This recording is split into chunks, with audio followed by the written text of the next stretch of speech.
दोस्तों आप लोग देख रहे हैं कटर न्यूज आप लोग का बहुत बहुत स्वागत है।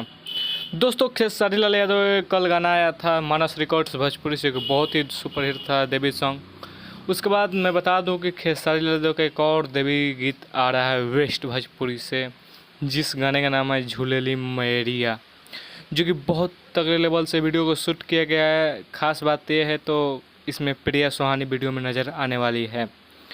इसको लिखे हैं गीत को कृष्णा बेदर्दी जी, म्यूजिक अंजनी सिंह जो कि बहुत पुराना म्यूजिक डायरेक्टर, उसके बाद डायरेक्टर वीडियो डायरेक्टर पवन पाल जी। उसके बाद ये अपने वाल के इसमें सबसे पहले टीजर देखिए गाने का झूलेली मैरिया, जो कि इसको बिना पोस्टर आए ही इस गाने का टीजर आ गया था। उसके बाद टीजर आने के बाद पोस्टर आया है इस गाने का, पहले टीजर आ गया था, बिना कोई माहौल का इस गाने का टीजर रिलीज कर दिया गया था। इस गाने पर अभी टीजर पे 1 घंटा हुआ है, उसके बाद 9,000 से बेसी लाइक है। उसके बाद व्यूज रियल टाइम में व्यूज बहुत होगा, लेकिन अभी शो हो रहा है 20,000। तो बस गाने